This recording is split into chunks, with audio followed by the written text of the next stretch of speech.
Hi guys, मैं हाजिर हूँ आपको कक्षा 10वीं का बिल्कुल मॉडल पेपर लेकर के, जो यूपी बोर्ड द्वारा जारी किया गया मॉडल पेपर 2023 और 24 के लिए। आप खुद ही देख सकते हैं 2023-24 के लिए मॉडल पेपर आपको लिखा गया है। प्रतिदर्श प्रश्न पत्र इसमें लिख दिया है मैंने। सत्र 2023-24 कक्षा 10 विज्ञान का पेपर है ये। इसमें आप देख सकते हैं निर्देश आपको दिया गया है कि 3 घंटे 15 मिनट और पूर्णांक 70 नंबर का ये, ठीक है। 70 नंबर का पेपर होगा। 30 नंबर आपको स्कूल की तरफ से मिलेगा। इसमें आपको दिखाया गया है कि प्रारंभ में 15 मिनट परीक्षार्थी के पढ़ने के लिए निर्धारित है, और फिर दूसरा दिया गया है प्रश्न पत्र 2 खंड आ तथा खंड बा में विभाजित होगा। खंड आ और बा 3 उपखंडों में विभाजित होंगे, का खा गा में, ठीक है। और चौथा आपको दिया गया है कि प्रश्न पत्र में के खंड आ के बहुविकल्पी प्रश्न हैं, जिन्हें सही विकल्प चुनकर ओएमआर शीट में नीले अथवा काले बॉल पॉइंट पेन से आपको भरना है। यानी कि 20 क्वेश्चन आपको बस काला करना है इस प्रकार से, ठीक है। काला नीला आप कुछ भी बॉल पेन से भर सकते हैं, कोई दिक्कत नहीं है। तो चलिए आगे देखते हैं क्वेश्चन को, ठीक है। वीडियो में बने रहिए अंत तक, बहुत ही मजा आने वाला है क्वेश्चन में। बिल्कुल भी वीडियो की स्किप नहीं कीजिएगा, ठीक है। तो चलिए देखते हैं आखंड। आखंड में क्या कहता है, 20 क्वेश्चन पहले मैं आपको ऑब्जेक्टिव बताऊंगा, और बहुत ही जबरदस्त तरीके से आपको बताने वाले एक एक क्वेश्चन का उत्तर आपको मैं बता रहा हूँ, ठीक है। आप लोग बिल्कुल भी वीडियो की स्किप नहीं कीजिएगा, नहीं आपका नुकसान हो सकता है। तो इसको पेपर में जाने से पहले, परीक्षा देने से पहले एक बार ज़रूर इसको हल करके जाइएगा, आपका 100% फंस जाएगा। मैं आपको सभी सब्जेक्ट का जो है मॉडल पेपर प्रोवाइड करूँगा जो यूपी बोर्ड द्वारा जारी किया गया है, ठीक है। तो चलिए पहला क्वेश्चन जैसे आपको दिया है, 2 पृष्ठों से घिरा हुआ कोई पारदर्शी माध्यम जिसका एक या दोनों पृष्ठ गोली है, उसे हम क्या कहेंगे? गोली दर्पण कहेंगे, त्रिज्या कहेंगे, गोली लेंस कहेंगे, या समतल दर्पण। देखिए ये तो त्रिज्या और समतल दर्पण तो हो ही नहीं सकता है, ठीक है। अब दो में कंफ्यूजन है कि गोली दर्पण है कि गोली लेंस है। तो आपने पढ़ा होगा 2 पृष्ठों से घिरा हुआ कोई पारदर्शी माध्यम जिसका एक या दोनों पृष्ठ गोली होता है। आपने पढ़ा होगा गोली दर्पण में और गोली लेंसों में। अब इसमें कंफ्यूजन है भैया, हम बताएं तो क्या बताएं, दर्पण है या लेंस है। तो 2 पृष्ठों से घिरा हुआ कोई पारदर्शी माध्यम, पारदर्शी का मतलब जिसमें एक पार तो दूसरे पार दिखाई दे। इसमें एक या दोनों पृष्ठ गोली हो सकता है, एक पृष्ठ गोली हो सकता है, या फिर दोनों गोली हो सकते हैं। तो ये आपका सिर्फ और सिर्फ क्या हो जाएगा? लेंस हो जाएगा, गोली लेंस, ठीक है। सी ऑप्शन इसका आपका सही हो जाएगा। तो चलिए अगला ऑप्शन देखते हैं क्वेश्चन नंबर 2 में। 2 क्या कह रहा है, दंत विशेषज्ञ मरीजों के दांतों का बड़ा प्रतिबिंब देखने के लिए किस दर्पण का प्रयोग करते हैं? अवतल दर्पण, समतल दर्पण, उत्तल या सभी? तो उसमें क्या ए ऑप्शन सही हो जाएगा, सब अवतल दर्पण। दांत वाले जो डॉक्टर होते हैं, डेंटल डॉक्टर जो होते हैं, वो अवतल दर्पण का प्रयोग करते हैं, ठीक है। चलिए अब हम आपको क्वेश्चन नंबर 3 के पास ले चलते हैं। क्वेश्चन नंबर 3 में क्या कह रहा है, आप देख सकते हैं। कहता है किसी उत्तल लेंस के सामने 2f और अनंत दूरी या अनंत के बीच में कोई वस्तु रखा गया, इसका प्रतिबिंब कहाँ बनेगा? तो आपको मैं बता दूं इसका ऑप्शन ए सही है, वास्तविक उल्टा और छोटा बनता है। जब ये f होता है, यहाँ पे 2f होता है, ये आप देख सकते हैं इस प्रकार से होता है। जब यहाँ पे लेंस रखते हैं तो यहाँ से जब किसी वस्तु का प्रतिबिंब डाला जाता है तो कहाँ बनता है? एफ और 2f के बीच में, यहीं पे यानी बनेगा, यानी वस्तु के यहाँ पे वस्तु होता है तो इससे इसका प्रतिबिंब क्या होता है? छोटा बन जाता है। आप किताब में देख लीजिएगा या आपको टीचर ने पढ़ाया भी होगा, ठीक है। अगर फिर भी कोई दिक्कत होती है तो बताइए कि मैं लॉन्ग वीडियो बनाऊंगा, उसमें आपको मैं सारा कुछ बता दूंगा।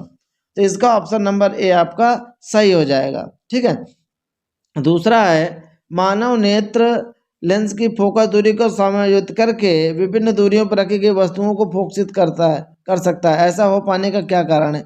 मतलब जो आदमी का नेत्र है, आदमी की जो आंखें होती हैं, वो क्या आता है, विभिन्न दूरियों पर रखी गई वस्तुओं को फोकसित करने के लिए क्या करता है? मानव नेत्र जो है वो नेत्र की समंजन क्षमता होती है। आँख क्या करता है, अधिक से अधिक दूर रखी वस्तु को या कम से कम दूरी पर रखी वस्तु को अपनी नेत्र जो है, नेत्र अपने हिसाब से समंजित कर लेता है, तभी वो दिखाई देगा। तो इसमें समंजन आपका सही हो जाएगा, ठीक है। इसमें जरा दूरदृष्टिता ये बूढ़े व्यक्तियों को होता है, निकट और दूरदृष्टि होगा नहीं, इसमें केवल समंजन क्षमता ही होती है। समंजन द्वारा ना नेत्र क्या करता है, दूर या पास की वस्तुओं को अपने हिसाब से देख लेता है। ठीक है, चलिए अगला है क्वेश्चन नंबर 5। क्वेश्चन नंबर 5 में क्या कह रहा है कहता है कॉलम ए और कॉलम बी को सुमेलित करना है, जिसमें एसआई मात्रक आपको सही विकल्प में दिए गए हैं। जैसे विभवांतर का मात्रक क्या होता है, विद्युत विभवांतर का मात्रक वोल्ट होता है। प्रतिरोध का मात्रक क्या होता है, आप जानते हैं ओम होता है। विद्युत शक्ति का मात्रक क्या होता है, वाट होता है। धारा का मात्रक क्या होता है, एम्पियर होता है। तो आप देख सकते हैं 1 का 4, 2 का दूसरे वाले का देखिए तो 1 है, तो इसमें आप देखिए 1 का 4 है, दूसरे का पहला है। तीसरा वाला आप देख सकते हैं, तीसरा वाला क्या है, दूसरे में, तो तीसरा दूसरे में है। चौथा वाला किस में है, चौथा वाला तीसरे में। तो ये यानी ऑप्शन डी आपका कुल मिला के सही दिख रहा है ना। इस प्रकार से आप इसको सुमेलित कर सकते हैं। ठीक है, तो बिल्कुल भी आप वीडियो की स्किप नहीं कीजिएगा, मजा आने वाला है, धुआंधार क्लास चल रही है। ठीक है, चलिए अगला क्वेश्चन देखते हैं बिना देरी करते हुए। अगला क्वेश्चन आपको क्या दिख रहा है, अगला क्वेश्चन आपको दिया है, कहता है दो चालक तार जिनके पदार्थ लंबाई तथा व्यास समान है, किसी विद्युत परिपथ में पहले श्रेणी क्रम में और फिर बाद में पार्श्व क्रम में संयोजित है। यानी पहले श्रेणी क्रम में फिर समांतर क्रम में जोड़े गए हैं। श्रेणी और समांतर संयोजन में उत्पन्न ऊष्माओं का अनुपात क्या होगा। इसको अगर आप हल करेंगे तो इसमें आपका 1:4, थोड़ा लंबा जाएगा हल करने में, वीडियो लंबी हो जाएगी, आप देख लेना बुक में होगा। 1:4 इसका सही आंसर हो जाएगा। ठीक है, चलिए क्वेश्चन नंबर 7 पे चलते हैं। क्वेश्चन नंबर 7 में क्या कह रहा है, 7वां कह रहा है किसी विद्युत धारावाही सीधी लंबी परिनालिका के भीतर चुंबकीय क्षेत्र कैसा होता है। कोई सीधी धारावाही लंबी परिनालिका है, इसके भीतर जो चुंबकीय क्षेत्र होता है ये कितना होता है आपको बताना है। यानी 0 होता है, या इसके एक सिरे की ओर जाने पर घटता है, या एक सिरे की ओर जाने पर बढ़ता है, या सभी बिंदुओं पर समान रहता है। तो मैं आपको बता दूं किसी धारावाही लंबी परिनालिका के भीतर जो चुंबकीय क्षेत्र होता है वो क्या होता है, 0 होता है। उसके अंदर और बाहर तो आप जानते ही हैं। ठीक है, चलिए अगला देखते हैं, बेंजीन का संरचनात्मक सूत्र क्या होता है। बेंजीन के बारे में आपसे पूछ रहा है। तो बेंजीन को अगर आपने पढ़ा होगा केमिस्ट्री में, अब अभी तक आपको फिजिक्स चल रहा था, अब यहाँ पे केमिस्ट्री चालू हो गया। ठीक है, केमिस्ट्री यहाँ से चालू हो गया, तो केमिस्ट्री के लिए देखेंगे। बेंजीन का सूत्र आपने देखा, बेंजीन में क्या होता है, आप व्यंजन को पहचानेंगे कैसे मैं आपको बता दूं। व्यंजन पहचानने के लिए आपको करना क्या है, ये सी ऑप्शन आपका सही है। इसमें देखेंगे ये इस तरह डबल बॉन्ड करके यहाँ पे दिया है कि नहीं दिया है ना।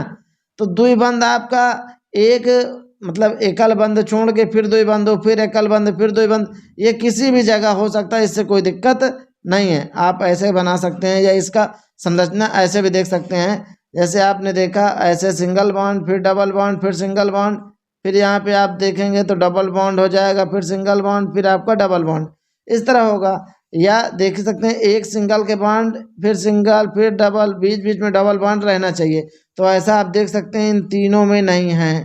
देखेंगे तो सिर्फ आपका सी ऑप्शन में ही ये सही मिलेगा। ठीक है, आप आराम से क्वेश्चन को देख लीजिए, आपको यहीं से मिल जाएगी, यही इसकी व्यंजन की पहचान हो जाएगी। तो इसमें ऑप्शन नंबर सी आपका सही हो जाएगा। ठीक है, चलिए क्वेश्चन नंबर अगला देखते हैं। अगला क्वेश्चन क्या कहता है, देखिए क्वेश्चन नंबर 9वां क्वेश्चन में उत्तर देखेंगे। 9वां क्वेश्चन क्या कहता है, कहता है निम्नलिखित में समजातीय श्रेणी है, समान जात की श्रेणी कौन है। इसमें आपको ऑप्शन दिया गया है पहला और दूसरा, या पहला चौथा, या दूसरा चौथा, या फिर तीसरा आपको दिया गया है। चलिए इसके आगे देखेंगे तो इसमें आप क्या कहेंगे, कौन समान जात का है। तो इसमें अगर आप देखें तो आप देखेंगे CH4C2H, पहला ऑप्शन अगर देखें ये वाला, तो पहला और दूसरा CH4C2H6, इसमें क्या है CH3, इसमें एक सी आपको दिख रहा है, इसमें 2 सी, और सी और H आप बराबर देख लीजिए आपको मिल जाएगा। पहला इसका मतलब गलत है, दूसरे में 1 और 4, एक में 1 सी और 2 सी है, और 4 में देखेंगे 1 सी और 2 सी। अच्छा ये तो आपको सी बराबर है। अब H देख लें, उसमें 4 H है, यहाँ पे 4 H है, यहाँ पे 3 और 1 मिलके 4 हो जाएगा। इसमें देखेंगे तो H 5 और 1 6 हो जाएगा, ये भी 5 1 6। इसका मतलब ये आपका मैच कर रहा है, बी ऑप्शन आपका सही हो जाएगा, 1 और 4। ठीक है, ये क्वेश्चन नंबर 9 का है। क्वेश्चन नंबर 9 में आपका कौन सा ऑप्शन सही है, बी ऑप्शन आपका राइट हो जाएगा। चलिए आगे देखते हैं अगला क्वेश्चन क्या कहता है। अगला question, question number 10। Question number 10 में क्या कह रहा है, बहुत ही सरल क्वेश्चन है। पृथ्वी की भू प्रॉपर्टी में प्राकृतिक रूप से पाए जाने वाले तत्वों या यौगिकों को क्या कहते हैं? यानी जमीन के अंदर जो खुदाई से हमें प्राप्त होते हैं उनको हम क्या कहते हैं? अयस्क कहते हैं, गैंग कहते हैं, खनिज कहते हैं या धातु कहते हैं? तो पृथ्वी के अंदर से जो भी खुदाई से वस्तुएं प्राप्त होती हैं या धातु प्राप्त होती है, उपधातु प्राप्त होती है, उनको सबको हम क्या कहते हैं? खनिज कहते हैं। ठीक है। अगला क्वेश्चन है, दांतों का क्षय कब प्रारंभ होता है? यानी दांत कब नष्ट होना शुरू होते हैं? जब मुंह का पीएच मान 5.5 से अधिक होता है या 5.5 से कम होता है या पीएच मान 7 होता है, इनमें से कोई नहीं। तो मुंह का पीएच मान, आप जानते हैं पीएच मान, जब आपका पीएच मान क्या होता है, आपने सुना होगा पीएच मान आपको दिया गया हो कितना, 7। तो पीएच मान 7 किसका होता है आप बताइए? 7 में होता है क्षारीय की, अम्लीय या उदासीन। जब पीएच मान आपको 7 दिया है तो उदासीन होता है कि नहीं? और जब पीएच मान आपको 7 के बराबर ना दिया हो, 7 से बड़ा दिया हो, 7 से बड़ा हो तो क्षारीय होता है, 7 से कम हो तो क्या होता है? 7 से कम हो तो ये आपका अम्लीय होता है। तो इसमें जानते हो अम्लता बढ़ने पर तो ये आपका दांत क्षय नहीं होगा, अम्लता बढ़ने पर नहीं होगा, बल्कि अम्लता कम होने पर हो जाएगा। यानी बी ऑप्शन आपका सही हो जाएगा। ठीक है। चलिए अगला ऑप्शन क्या कह रहा है, क्वेश्चन नंबर 12 में। क्वेश्चन नंबर 12वां क्या कहता है? कहता है अभिकथन, जिंक सल्फ्यूरिक अम्ल के साथ अपक्रिया कर जिंक सल्फेट तथा हाइड्रोजन गैस बनता है, या एक विस्थापन अपक्रिया है? बिल्कुल है। दूसरा है, जिंक ऑक्सीजन के साथ अपक्रिया कर जिंक ऑक्साइड बनाता है? बिल्कुल बनाता है। दोनों ऑप्शन सही हैं। तो 4 ऑप्शन अब इसमें सही है। कहता है दोनों अभिकथन तर्क 1 और तर्क 1 तथा तर्क 2 सही है। तर्क 2 अभिकथन का स्पष्टीकरण है। कहता है ये ऑप्शन सही है, अभिकथन तर्क 1 और 2 दोनों सही है, परंतु अभिकथन का स्पष्टीकरण नहीं है। तो इसमें आप तीनों ऑप्शन पढ़ लीजिए, तीनों में से कौन सही है ये आपसे पूछ रहा है, तो आपको मैं बता दूं इसमें ऑप्शन नंबर ए सही है। ठीक है, ऑप्शन नंबर ए सही है, ये वाला आपका। ठीक है, आप देख सकते हैं ये ऑप्शन आपका सही हो जाएगा। तो इस प्रकार अब आप चलते हैं क्वेश्चन नंबर 13 पे। टाइम बिल्कुल भी खराब नहीं करेंगे, फटाफट सोच रहे हैं, वीडियो को पूरा करें। तो निम्नलिखित रासायनिक समीकरण को पूरा कीजिए। ये जो रासायनिक समीकरण दिया गया है इसको आपको पूरा करना है कि इसमें क्या भरा जाएगा। इसको आप अगर देखें तो सोडियम हाइड्रोक्साइड की अपक्रिया आप CH3COS जब कराएंगे तो आप समझ लीजिए कि इसमें क्या होगा, OH और यहाँ से एक H आपका निकल जाएगा, तो ये क्या बनेगा, H2O हो जाएगा। अब इसमें आप देख सकते हैं Na बचा है और CH3COOH है, तो CH3COOH ये आपका है। अब आप बताइए, ये आपका बिल्कुल फिट अपक्रिया दे रहा है, तो इसमें यही तो सही है। अब ये कौन सा ऑप्शन में है? बी ऑप्शन में है, तो बी ऑप्शन आपका राइट हो जाएगा। ठीक है, चलिए अगला देखते हैं क्वेश्चन नंबर 14। 14वां क्वेश्चन क्या कहता है, अच्छे से देखिएगा। क्वेश्चन नंबर 14 कहता है अंतः श्वास के दौरान वायु प्रवाह का सही मार्ग कौन सा है? जब हम अंदर की ओर सांस लेते हैं तो वायु प्रवाह कैसे जाता है? पहले नासा द्वार में जाता है, फिर कंठ में, फिर ग्रसनी में, फिर श्वास नली, फिर फेफड़े। ये सही है, या फिर नासा मार्ग में पहले जाएगा? नासा मार्ग में कहाँ जाएगा भाई? पहले नासा द्वार में जाएगा तब ना नासा मार्ग में जाएगा। पहले कहता है नासा मार्ग, फिर नासा द्वार, उल्टी क्रिया कर दिया। फिर श्वास नली में जाएगा, फिर ग्रसनी में। भाई पहले ग्रसनी, श्वास नली में, पहले ग्रसनी में आएगा, फिर श्वास नली में जाएगा, उल्टा क्रिया किया है। फिर यहाँ पे आपके कंठ दे दिया, फिर नासा द्वार। भाई पहले नासा द्वार जाए फिर तो कंठ जाएगा, ये भी गलत हो जाएगा। अब यहाँ नासा द्वार, फिर ग्रसनी, फिर कंठ, फिर श्वास नली, फिर कोशिकाएं। अब इसमें अगर देखें तो नासा द्वार के बाद श्वास नली, फिर ग्रसनी में जाएगा। इसका मतलब केवल ऑप्शन ए ही सही है, बाकी सब गलत हो जाएगा। ठीक है, इसमें ऑप्शन ए आपका सही है। चलिए अगला देखते हैं क्वेश्चन नंबर 15। 15वां क्या कह रहा है, निम्नलिखित कथन तथा कारण को पढ़िए और दिए गए विकल्पों में से सही विकल्प का चयन कीजिए। कह रहा है कथन पिता से प्राप्त क्रोमोसोम यानी गुणसूत्र जो होते हैं से बच्चों का लिंग का निर्धारण होता है।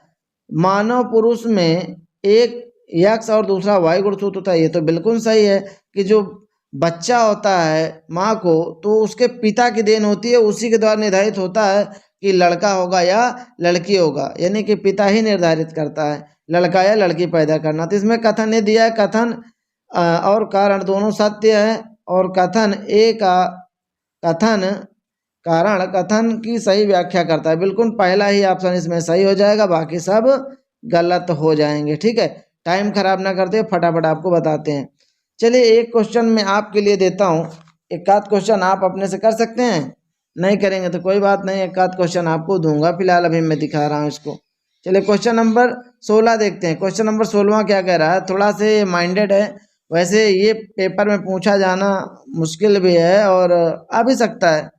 फिलहाल विद्युत आवेग के प्रवाह की सही दिशा क्या है? विद्युत आवेग के प्रवाह की जो सही दिशा है, इसमें आप देखेंगे तो सी ऑप्शन आपका सही हो जाएगा। इसको आराम से जूम करके आप देख लीजिएगा। ठीक है, चलिए अगला देखते हैं थायरॉक्सिन के बारे में। क्वेश्चन नंबर 17वां है, थायरॉक्सिन के बारे में कौन सा कथन सही नहीं है? इसका मतलब गलत ऑप्शन आपको चुनना है जो सही ना हो।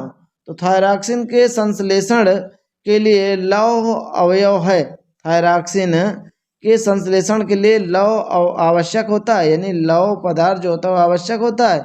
चलिए दूसरा कह रहा है, यह शरीर में कार्बोहाइड्रेटों, प्रोटीनों और वसाओं के उपचाय का निर्माण करता है। तीसरा है, थायरॉक्सिन के संश्लेषण के लिए थायराइड ग्रंथि को आयोडीन की आवश्यकता होती है। फिर थायरॉक्सिन को थायराइड हार्मोन भी कहते हैं। तो भैया डी भी सही है, सी भी सही है, ए भी सही है। इसका मतलब गलत कौन है? केवल बी ऑप्शन आपका गलत है, क्योंकि इसमें आपको गलत ऑप्शन बताना है। 17वां का बी सही हो जाएगा। चलिए 18वां क्वेश्चन आप देख लीजिए। 18वां क्वेश्चन में कह रहा है, निम्नलिखित में भाग ए बी सी किस क्रम में है, आप बता सकते हैं। ये आप अब क्वेश्चन देख लीजिए, इसका उत्तर आप खुद ढूंढिए, मैं आपके लिए एक क्वेश्चन छोड़ रहा हूँ। ठीक है, चलिए 19वां क्वेश्चन देखते हैं।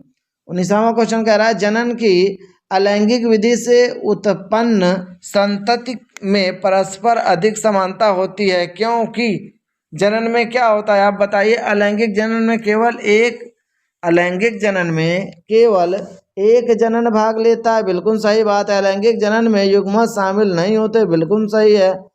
फिर अलैंगिक जनन लैंगिक जनन से पहले होता है, नहीं, गलत बात है। अलैंगिक जनन लैंगिक जनन के बाद होता है, ये भी गलत बात है। यानी दो ऑप्शन सही है, पहला और दूसरा, इसलिए पहला ऑप्शन आपका राइट हो जाएगा। चलिए 20वां क्वेश्चन देखते हैं। 20वां क्वेश्चन कह रहा है, आहार श्रृंखला में तीसरे पोषी स्तर पर हमेशा कौन सा होता है? तो आप जानते हैं पहले घास होता है कि नहीं। घास को कौन खाते हैं? शाकाहारी जीव खाते हैं। ठीक है, और शाकाहारी को कौन खाते हैं? मांसाहारी खाते हैं। तो तीसरे पे कौन आता है? मांसाहारी। तो मांसाहारी प्राणी आपका पहला ऑप्शन सही हो जाएगा। इसके बाद आपका खंड बा में आते हैं। ठीक है, खंड बा है वर्णात्मक प्रश्न, उपखंड का खा गा करके दिया गया है, ये आप देख सकते हैं। दृष्टि दोष किसे कहते हैं या कितने प्रकार का होता है? तो आपने पढ़ा होगा, दृष्टि दोष 3 प्रकार के होते हैं, लेकिन मुख्य रूप से इसमें 2 ही हाई स्कूल स्तर तक 2 माना गया है, निकट दृष्टि दोष और दूर दृष्टि दोष। यह दोष पहले आपका निकट दृष्टि दोष है कि यह दोष जिन व्यक्तियों को होता है उन्हें निकट की वस्तु साफ दिखाई देती है परंतु दूर की वस्तु साफ दिखाई नहीं देती, इसे निकट दृष्टि दोष कहते हैं। चिकित्सा भाषा में इसे हाइपरमेट्रोपिया कहते हैं। इसी प्रकार दूर दृष्टि दोष के लिए है। तो दोस्तों वीडियो काफ़ी लंबी ना हो, अगर आपको पूरा फुल सोल्यूशन देखना है तो प्लीज़ वीडियो को एक लाइक कीजिए और चैनल को आप क्या कीजिए सब्सक्राइब कीजिए। तो इसके आगे इसी प्रकार का पूरा हल अगर आपको देखना है दोस्तों, पूरा हल मैं आपको बताऊंगा, बिल्कुल भी देरी नहीं करूंगा। पूरा क्वेश्चन आप पहले देख लीजिए। आप देख सकते हैं बहुत ही ज़बरदस्त पूरा पेपर बना हुआ है, कौन कितने नंबर का है। उपखंड खा आपको दिया गया है 5वां 6वां 7वां क्वेश्चन, देख सकते हैं बहुत ही गजब तरीके का पेपर है। एक एक क्वेश्चन आपको मैं बाकायदा हल कराऊंगा। ठीक है, आप देख लीजिए पहले पूरा क्वेश्चन मैं आपको धीरे धीरे करके दिखा रहा हूँ, आप पूरा क्वेश्चन देख सकते हैं। ठीक है, 11वां क्वेश्चन है, मानव आहार नाल का आरेख बनाइए, है कि नहीं। इस प्रकार से आपको मैंने पूरा क्वेश्चन बता दिया, यहाँ तक आपको दिया गया 10वां 11वां क्वेश्चन तक। ठीक है, तो अगर आप पूरा सलूशन चाहते हैं, फुल सलूशन चाहिए पूरे क्वेश्चन का, तो प्लीज़ वीडियो को लाइक करें, चैनल को सब्सक्राइब करें और कम से कम इसको 10 लोगों तक शेयर करें। और 50 कमेंट्स हमें अगर मिल जाते हैं कि सर हमको पूरा फुल सलूशन चाहिए, तो मैं आपको पूरा फुल सलूशन इसका दे दूंगा। ठीक है, तो अगर आपको सभी सब्जेक्ट चाहिए तब भी आप कमेंट कीजिए, मैं सभी सब्जेक्ट का आपको बाकायदा मॉडल पेपर एकदम जो यूपी बोर्ड ने जारी किया है, पेपर 100% तो नहीं कह सकता लेकिन 95% आपका बोर्ड में फंसने वाला है।